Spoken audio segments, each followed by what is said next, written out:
پرست ہے، یہ دونوں برابر نہیں ہو سکتے ہیں۔ پھر حق اور باطل کی مثال بھی اللہ تبارک و تعالیٰ نے بیان فرمائی کہ حق اور باطل کی مثال، جب باطل تھوڑا سا دھندناتا پھر رہا ہو تو کچھ دیر کے لیے لگتا ہے کہ باطل غالب آ گیا اور حق مغلوب ہو گیا ہے، تو اللہ نے مثال دے کر سمجھایا۔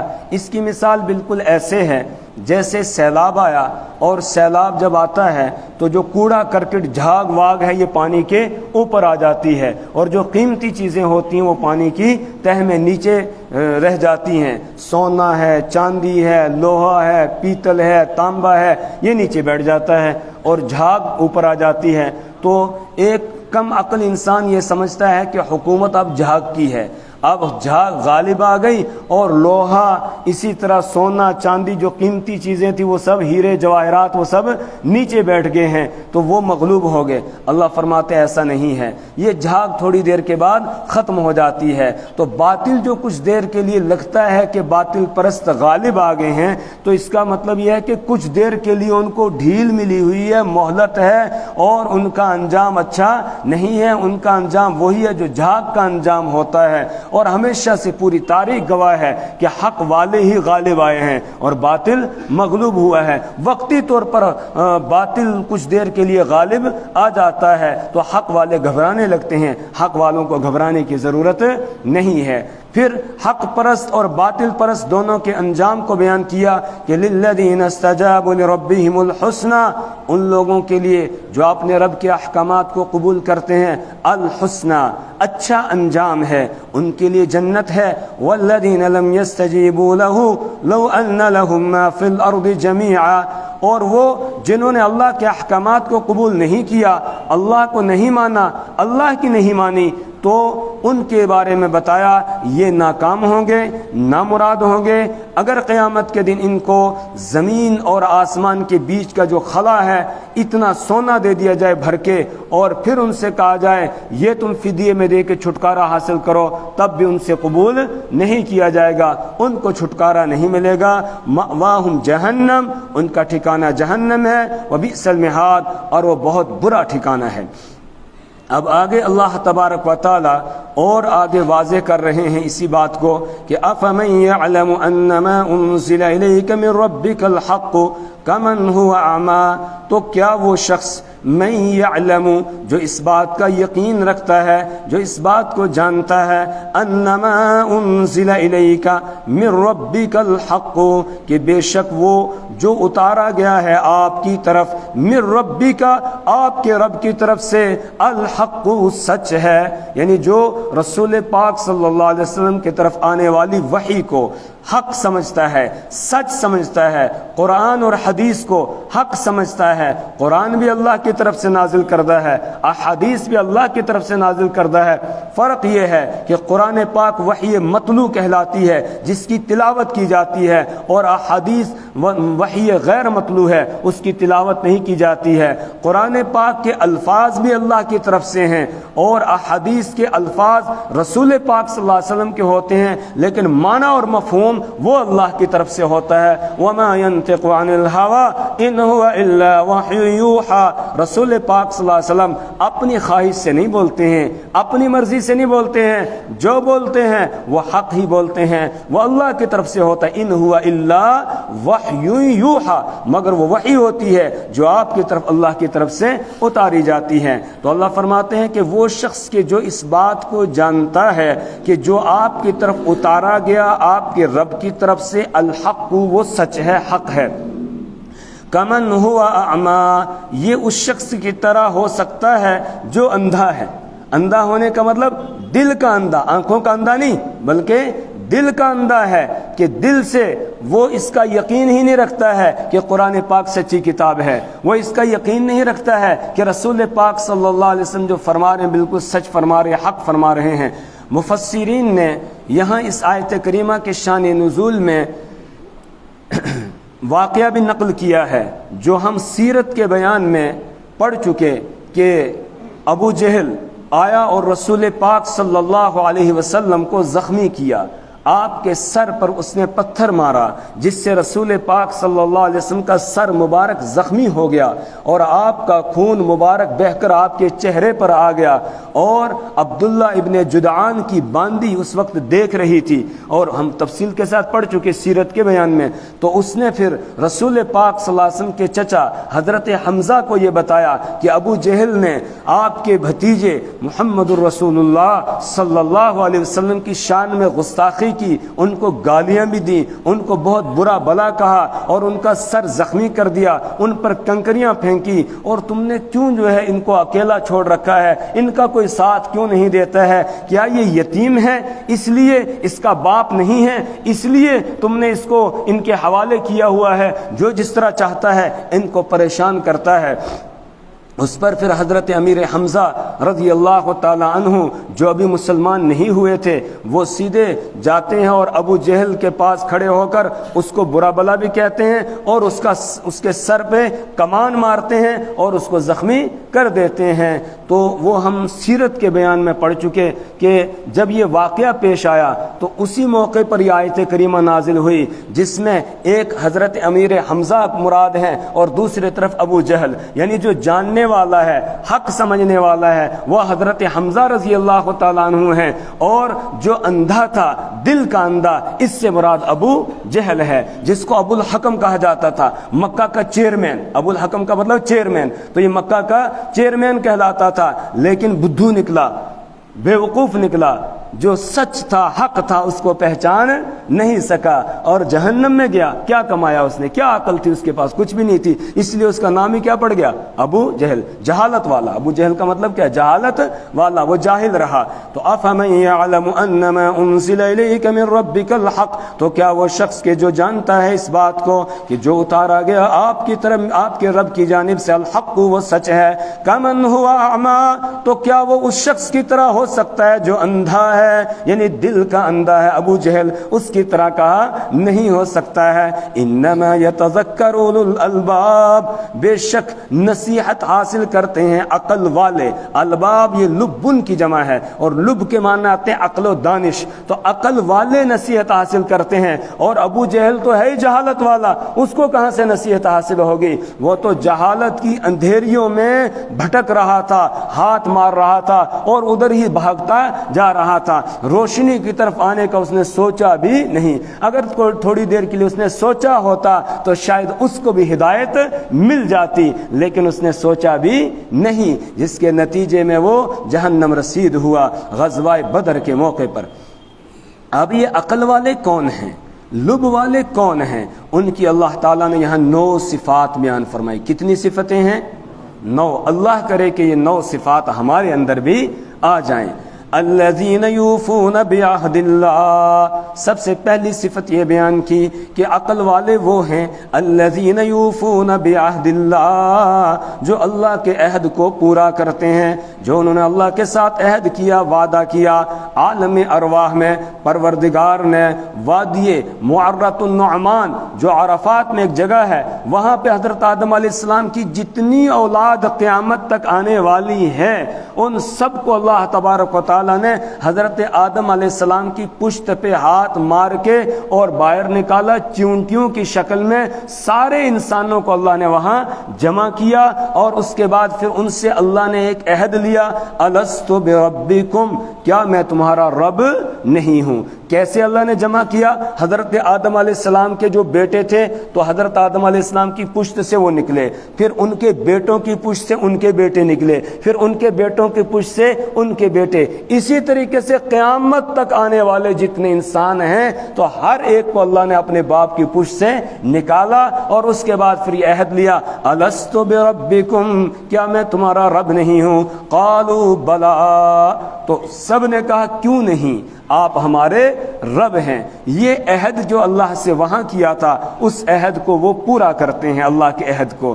دوسرے نمبر پر جب دنیا میں آ گئے تو یہاں آنے کے بعد کلمہ طیبہ لا الہ الا اللہ محمد الرسول اللہ صلی اللہ علیہ وسلم پڑھ کے جو ایک عہد لیا کہ عبادت اور بندگی صرف اللہ کی ہوگی اور اطاعت اور فرما برداری محمد الرسول اللہ صلی اللہ علیہ وسلم کی ہوگی، عبادت اللہ کی کریں گے اور زندگی گزاریں گے محمد الرسول اللہ صلی اللہ علیہ وسلم کے طریقے کے مطابق، یہ جو عہد ہے اس عہد کو وہ پورا کرتے ہیں، اس کو وہ بھول نہیں جاتے ہیں۔ اور جس نے عہد کیا کلمہ پڑھ کے مسلمان تو بنا ہے، ماں باپ نے بچپن میں ہی، چھوٹا بچہ ہوتا ہے نا اس کو سکھاتے ہیں کہ نہیں یہ اللہ کا بنایا ہوا نظام ہے، جب بچہ تھوڑا تھوڑا بولنے لگتا ہے ماں باپ کوئی رشتہ دار بھی آتا ہے تو اس کو پہلے اللہ کا نام سکھاتے، بولتے اللہ اللہ، بچے کے سامنے ہی بولتے ہیں۔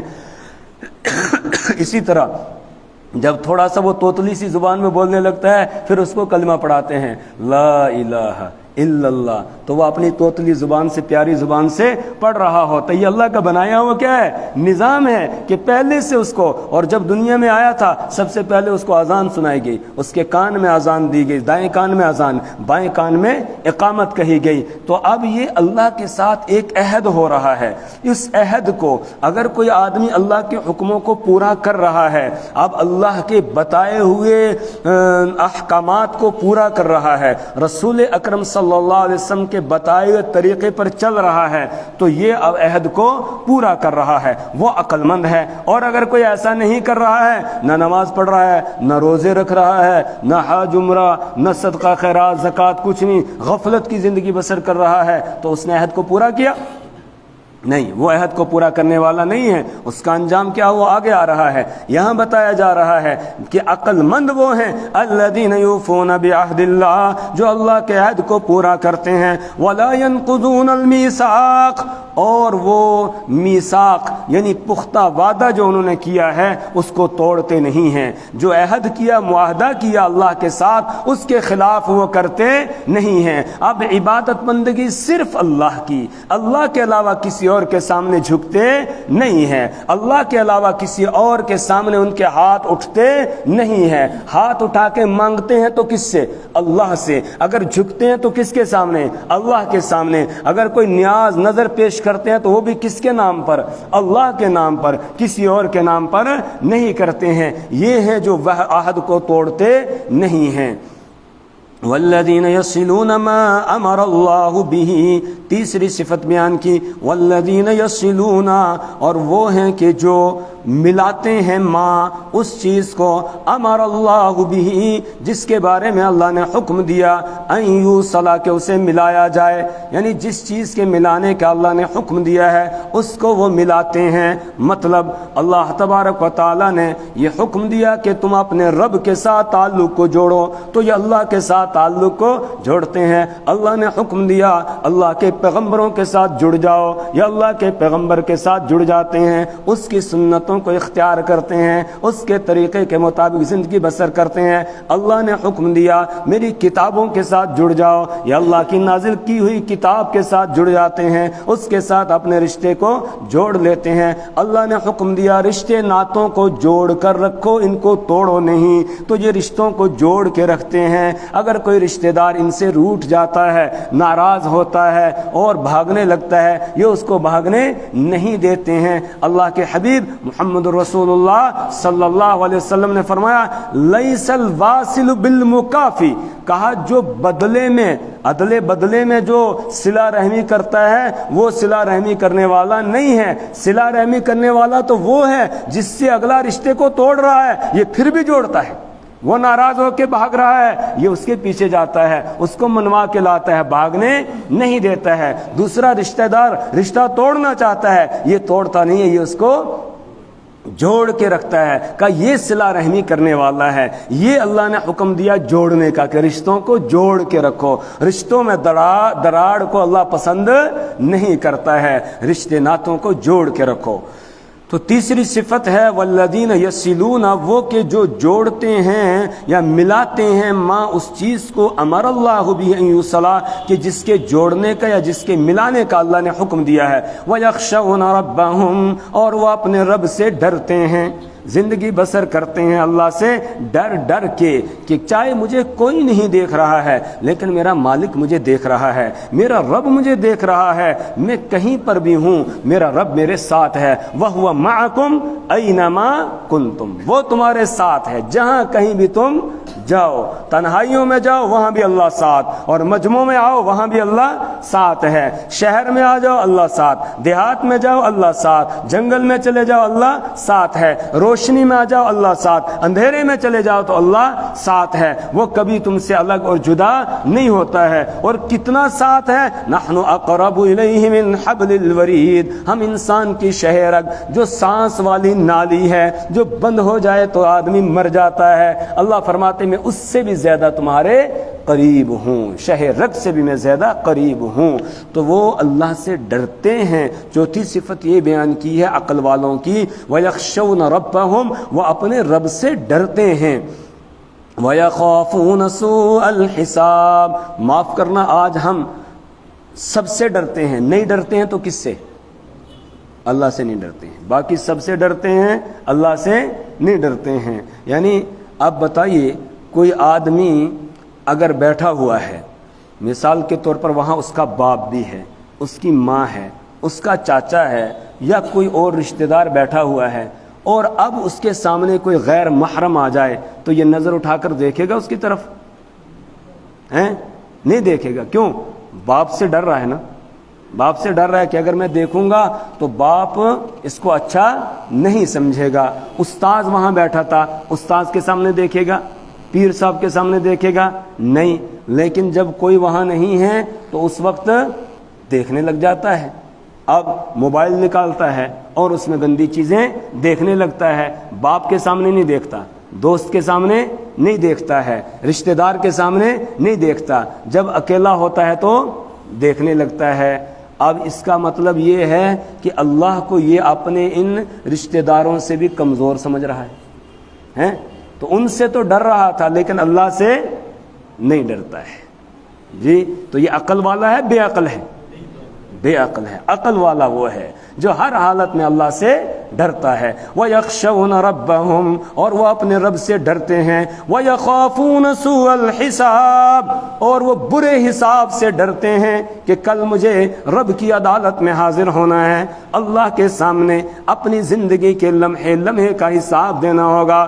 پروردگار پوچھے گا فلانا وقت کہاں ضائع کیا تھا، فلانا کام کیوں کیا تھا، اس وقت میرے پاس کوئی جواب نہیں ہوگا۔ اس کے دل میں شیطان گدگدی ڈالتا ہے گناہ کرنے کے لیے، اس کو آمادہ کرتا ہے، وسوسے ڈالتا ہے، اور یہ فوراً اپنے آپ کو سمجھاتا ہے اگر تو نے یہ گناہ کیا تو اللہ کو کیا جواب دے گا، کل اللہ کی عدالت لگے گی اور وہاں حاضر ہونا ہے، وہاں جواب دینا پڑے گا، اور وہاں تو یوم تبل السرائر، وہ راز کھلنے کا دن ہوگا، راز آؤٹ ہونے کا دن ہوگا، سارے راز کھل کے سامنے آ جائیں گے۔ جو استاد سے چھپاتا پھرتا تھا، ماں باپ سے چھپاتا پھرتا تھا، پیر صاحب سے چھپاتا پھرتا تھا، رشتہ داروں سے اپنی غلط حرکتوں کو چھپاتا تھا، وہ ساری وہاں سامنے کھل کر آ جائیں گی۔ تو اب جیسے اس کو شیطان وسوسہ ڈالتا ہے گناہ کا، یہ فوراً اپنے ذہن میں بات لاتا ہے کل اللہ کی عدالت میں تو سب کھل کر آ جائے گا،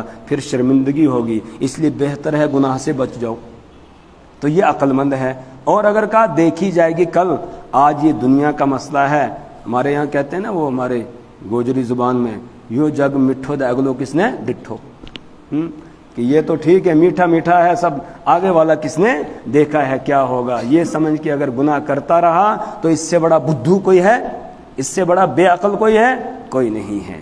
عقل والے وہ ہیں جو برے حساب سے ڈرتے ہیں۔ وَيَخَافُونَ سُوءَ الْحِسَابِ، اور وہ برے حساب سے ڈرتے ہیں۔ وَالَّذِينَ صَبَرُوا ابْتِغَاءَ وَجْهِ رَبِّهِمْ، آگے اللہ تبارک و تعالی ان کی چھٹی صفت بیان کرتے ہیں۔ 5 ہو گئی نا، پہلی تھی کیا؟ عہد کو پورا کرنا، دوسری ہے عہد کو توڑتے نہیں ہیں، اور تیسری ہے رشتے ناتوں کو